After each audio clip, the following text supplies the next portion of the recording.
ಕೊನೆಗೂ ಬಸವರಾಜ ಹೊರಟ್ಟಿ ಅವರು ಸಭಾಪತಿ ಸ್ಥಾನಕ್ಕೆ ರಾಜೀನಾಮೆ ಕೊಟ್ಟಿದ್ದಾರೆ. ಸೊ ಈ ಒಂದು ಹಂತದಲ್ಲಿ ಅವರು ಕೂಡ ಭಾವುಕರಾಗಿದ್ರು. ಸೊ ರಾಜೀನಾಮೆ ಯಾಕಂತಂದ್ರೆ ಸುದೀರ್ಘವಾಗಿ ವಿಧಾನ ಪರಿಷತ್ತಲ್ಲಿ ಅವರು ಪ್ರತಿನಿಧಿಸ್ತಿದ್ರು, ಮತ್ತೆ ಸಭಾಪತಿಗಳಾಗಿ ಕೂಡ ಹಲವು ಸಂದರ್ಭಗಳಲ್ಲಿ ಹಲವು ಬಾರಿ ಆಗಿ ಅವರು ನಿಭಾಯಿಸುವಂತ ನಿಟ್ಟಿನಲ್ಲಿ ಕೂಡ ಅವರು ಇದ್ರು. ಸೊ ಈಗ ಅವರು ರಾಜೀನಾಮೆ ಕೊಟ್ಟಿದ್ದಾರೆ. ಆ ವಿಚಾರಗಳ ಬಗ್ಗೆ ಮಾತಾಡೋದಕ್ಕೆ ನಮ್ಮ ಜೊತೆಗೆ ಬಸವರಾಜ ಹೊರಟ್ಟಿ ಅವರು ಇದ್ದಾರೆ. ಅವರ ಹತ್ರ ಒಂದಷ್ಟು ವಿಚಾರಗಳನ್ನ ತಿಳಿಯುವಂತ ಒಂದು ಪ್ರಯತ್ನ ಮಾಡೋಣ. ಸರ್, ಈಗ ಮುಖ್ಯವಾಗಿ ಸಿಎಂ ಆಗಿ ಕಾಂಗ್ರೆಸ್ ನಾಯಕರೆಲ್ಲರೂ ಬಂದರು. ಸೊ ರಾಜೀನಾಮೆಯನ್ನ ನೀವು ಹೇಳಿದ್ರೆ 14ನೇ ತಾರೀಕು ಕೊಡ್ತೀವಿ ಅಂತ, ತರಾತುರಿಯಲ್ಲಿ ಕೊಡುವಂತ ಸನ್ನಿವೇಶ ಹೇಗೆ ಸೃಷ್ಟಿ ಆಯ್ತು? ಏನಿಲ್ಲ, ಅವ್ರು ಬಂದ್ರು, ಈಗ ರಾಜೀನಾಮೆ ಕೊಡಿ ಅಂದ್ರು. 14ನೇ ತಾರೀಕು ಕೊಡ್ತೀನಿ ಅನೌನ್ಸ್ ಮಾಡಿ ಅಂತ ಹೇಳಿ ನಾನು ಹೇಳಿದ್ರು. ಇಲ್ಲ, ಇವತ್ತು ಕೊಡ್ಬೇಕು ನೀವು ಅಂದ್ರು. ಮತ್ತೆ ಇಲ್ಲೇ ಟೈಪ್ ಹೊಡೆದು ಇವತ್ತು ಸಹಿ ಮಾಡಿ ಕೊಟ್ಟೆ. ಕೇಳಿದಾಗ ಮತ್ತೆ ಎಲ್ಲರೂ ಕೂತಿದ್ರು. ಎಲ್ಲರೂ ಕೇಳಿದಾಗ ಮತ್ತೆ ನಾ ಏನ್ ಮಾಡಕ್ಕಾಗತ್ತೆ, ಕೊಟ್ಟೆ ರಾಜೀನಾಮೆ. ಇವತ್ತು ಕೊಡೋಕು ಅವಶ್ಯಕತೆ ಇರಲಿಲ್ಲ. 14ನೇ ತಾರೀಕು ಆಗಲೇ ಅನೌನ್ಸ್ ಮಾಡೀನಿ. ಮತ್ತೆ ಅವತ್ತು ಸದನದಲ್ಲಿ ಕೊಡ್ತೀನಿ ಅಂತ ತೀರ್ಮಾನ ಆಗಿ ನಮ್ಮ ಎಲ್ಲ ಪ್ರೆಸ್ನಲ್ಲಿ ಬಂತು, ನ್ಯೂಸಲ್ಲಿ ಬಂತು, ಎಲ್ಲ ಬಂತು ಅಂದ್ರು. ಮತ್ತೆ ಅವ್ರು ಕೊಡ್ಬೇಕಂದ್ರು. ಮತ್ತೆ ಇನ್ನು ಅನಿವಾರ್ಯ ಕೊಟ್ಟೆ. ಯಾಕೆ ಸರ್ ಅಷ್ಟು ಒತ್ತಡ? ಹೊರಟ್ಟಿಯವ್ರು ನೀವು ಹೇಳಿದ್ರಿ, ನೀವು 14ನೇ ತಾರೀಕು ನಾನು ಕೊಡ್ತೀನಿ ಅನ್ನುವಂತ ಮಾತು. ಆದ್ರೂ ಯಾಕೆ ಆ ಒತ್ತಡಗಳು ಅಂತ ಅನ್ಸುತ್ತೆ? ಗೊತ್ತಿಲ್ಲ ನನಗೆ ಯಾಕೆ ಅವ್ರು ಒತ್ತಡ ಮಾಡಿದ್ರು, ನನಗೆ ಗೊತ್ತಿಲ್ಲ. ಒತ್ತಡ ಮಾಡೋದು ಅಂತ ಅವಶ್ಯಕತೆ ಇರಲಿಲ್ಲ. ನಾನೇನೆಲ್ಲಿ ಹುಡುಕಿದ್ದಿಲ್ಲ. ಕೊಡ್ತೀನಿ ಅಂತ ಹೇಳಿ ಮತ್ತೆ ನಿಮ್ಮೆಲ್ಲರಿಗೂ ಹೇಳಿ. ಆದರೂ ಅವರು ಇಲ್ಲೇ ಟೈಪ್ ಹೊಡಿಸಿ ಇಲ್ಲೇ ತರಿಸಿ ಸಹಿ ಮಾಡಿಸ್ಕೊಂಡ್ರು, ಕೊಟ್ಟೆ. ಮತ್ತೆ ನೀವು ಕೂಡ ಒಂದಷ್ಟು ವಿಚಾರವನ್ನ ಹೇಳುವಂತ ಒಂದು ಪ್ರಯತ್ನ ಮಾಡಿದ್ರೆ ಆ ಕ್ಷಣಕ್ಕೆ ಅನ್ನುವಂಥದ್ದು ಏನೇನು ಅಂತಂದಾಗ, ಈಗ ಸದನದಲ್ಲಿ ನಾನು ಅದನ್ನ ಘೋಷಣೆ ಮಾಡ್ತೀನಿ, ಅಲ್ಲಿ ಒಂದು ಧನ್ಯವಾದ ತಿಳಿಸುವಂಥದ್ದು ಎಲ್ಲ ಪ್ರಯತ್ನ ಮಾಡ್ತೀನಿ ಅಂದ್ರೆ ಒತ್ತಾಯಪೂರ್ವಕವಾಗಿ ಹೊರಟ್ಟಿಯವರಿಂದ ರಾಜೀನಾಮೆ ಪಡೆಯುವಂಥದ್ದು ಅಲ್ಲ. ಅವರು ಹೇಳಿದ್ರು, ನಾ ಹೇಳಿದೆ ಅದನ್ನ, ನಾನು 14ನೇ ತಾರೀಕು ಕೊಡ್ತೀನಿ ಅನೌನ್ಸ್ ಮಾಡಿ ಮಾಧ್ಯಮದವ್ರಿಗೆ ಎಲ್ಲ ಬಂದಿದೆ ಅಂತ ಅಂದ್ರು. ಇಲ್ಲ, ಇವತ್ತು ನೀವು ಕೊಡ್ಲೇಬೇಕು ಅಂದ್ರು. ಮತ್ತೆ ಅನಿವಾರ್ಯ ಕೊಟ್ಟಿವಿ. ಸೊ ಒಂದು ಚರ್ಚೆ ಆಗ್ತಿರುವಂತದ್ದು, ಒಂದು ವೇಳೆ ಹೊರಟ್ಟಿಯವರು ಈಗ ರಾಜೀನಾಮೆ ಕೊಡದಂತ ಸಂದರ್ಭದಲ್ಲಿ ಮತ್ತೆ 14ನೇ ತಾರೀಕು ಕೊಡಿದ್ರೆ ಮತ್ತೆ ಮುಂದಿನ ಡಿಸೆಂಬರ್ ಅಧಿವೇಶನಕ್ಕೆ ಮುಂದೂಡಿಕೆ ಅಲ್ಲಿವರೆಗೂ ಕಾಯ್ಬೇಕಾಗತ್ತೆ.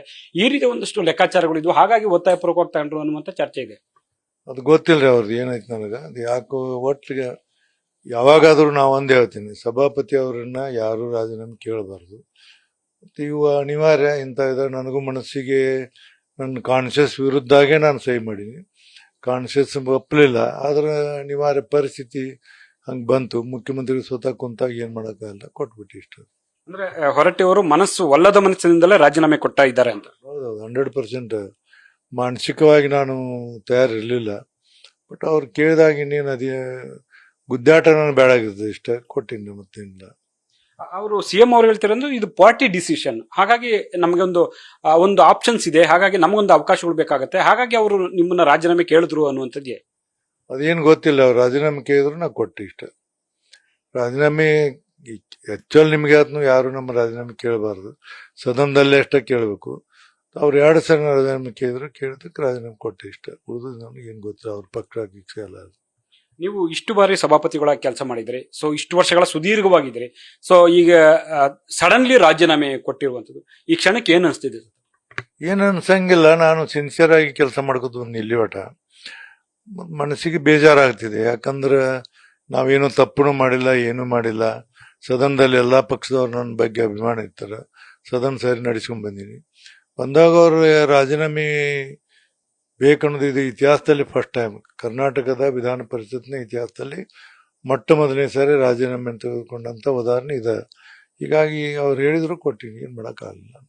ಸರ್, ರಾಜೀನಾಮೆ ಪಡೆಯುವ ವಿಚಾರದಲ್ಲಿ ಒಂದಷ್ಟು ಚರ್ಚೆ ಆಗ್ತಿದೆ. ಪ್ರತಾಪ್ ಚಂದ್ರ ಶೆಟ್ಟಿ ಅವರ ವಿಚಾರದಲ್ಲಿ ಕೂಡ ತಾವು ಸಹಿ ಹಾಕಿದ್ರಿ, ಸೊ ಅವ್ರಿಗೆ ಅವಿಶ್ವಾಸ ನಿರ್ಣಯಕ್ಕೆ ಸಂಬಂಧಪಟ್ಟಂಗೆ ಅಂತ. ಆ ರೀತಿ ನಿಮ್ದು ಸಹಿ ಇತ್ತ ಅವಾಗ? ನಮ್ದು ಏನೋ ಗೊತ್ತಿಲ್ಲ, ನೆನಪಿಲ್ಲ. ಬಟ್ ಅದೇನೋ ಪಾರ್ಟಿ ಡಿಸಿಷನ್. ಅದು ಪಾರ್ಟಿ ಡಿಸಿಷನ್. ಪಾರ್ಟಿ ಒಳಗೆ ಎಲ್ಲಿದ್ದೀವಲ್ಲ ಆ ಪಾರ್ಟಿ ಅವರು ರಾಜೀನಾಮೆ ಕೊಡ್ಬೇಕಂತೇಳಿ ಕೇಳಬೇಕು, ಸಹಿ ಮಾಡಿದ್ರೆ ಮಾಡಿರ್ಬೋದು. ಅದು ಪಾರ್ಟಿ ಬಂತು, ನಂದು ಇಂಡಿವಿಜುವಲ್ ಅಲ್ಲ. ಅದು ಇರ್ಬೋದು. ಅದು ಪಾರ್ಟಿ ಏನ್ ಡಿಸಿಷನ್ ಎಲ್ಲರೂ ಕೂಡ ತೀರ್ಮಾನ ಮಾಡ್ತಾರೆ. ಮತ್ತೆ ನಮ್ಮ ನಾಯಕರಿದ್ದಂಥವ್ರು ಏನ್ ಹೇಳ್ತಾರೆ ಅದರಂತೆ ಮಾಡಿರ್ಬೋದು, ತಪ್ಪೇನಿಲ್ಲ. ಸರ್, ಇನ್ನೊಂದು, ಈಗ ಹೊರಟ್ಟಿಯವ್ರದ್ದು ಮತ್ತೆ ಸಿದ್ದರಾಮಯ್ಯ ಅವ್ರದ್ದು ಅವಿನಾಭಾವ ಸಂಬಂಧ. ಸೊ ಸುದೀರ್ಘವಾಗಿ ಹೊರಟ್ಟಿಯವರು ಮುಂದುವರಿದಕ್ಕೂ ಕೂಡ ಸಿದ್ದರಾಮಯ್ಯ ಅವರು ಒಂದು ಕಾರಣ ಅನ್ನುವಂತ ಚರ್ಚೆ ಇತ್ತು. ಹಂಗೇನಿಲ್ಲ, ಸಿದ್ದರಾಮಯ್ಯ ಅವ್ರ ಕಾರಣ ಏನಿಲ್ಲ. ಸದನದಲ್ಲಿ ಎಲ್ಲರೂ ಕಾರಣ ಇದ್ರು. ಸಿದ್ದರಾಮಯ್ಯ ಸ್ನೇಹ ಬೇರೆ, ರಾಜಕೀಯ ಬೇರೆ. ಅವ್ರೇನು ಅವ್ರನ್ನ ಸದನದಲ್ಲಿ ಇರ್ತಿದ್ದೆ. ಬಟ್ ಅವರೇನು ಅವ್ರ ಸಲುವಾಗಿ ನಾನು ಅದೇನನ್ನೋದೇನಿರ್ಲಿಲ್ಲ. ಎಲ್ಲ ಶಾಸಕರು ಬೇಕಾಗಿದ್ದೆ, ಉಳ್ಕೊಂಡಿದ್ದೆ, ಇಷ್ಟು ಮತ್ತೇನಿಲ್ಲ. ಸೊ ಇದಿಷ್ಟು ಕೂಡ ಬಸವರಾಜ ಹೊರಟ್ಟಿ ಅವರ ಸ್ಪಷ್ಟವಾದ ಮಾತುಗಳು. ಕ್ಯಾಮರಾ ಪರ್ಸನ್ ಶಿವಾನಂದ್ ಜೊತೆ ಹರೀಶ್ ಕಾಕೊಂಡು, news first, Bengaluru. News first, ನಿರ್ಭೀತಿಯಿಂದ ನಿಮ್ಮ ಪರವಾಗಿ.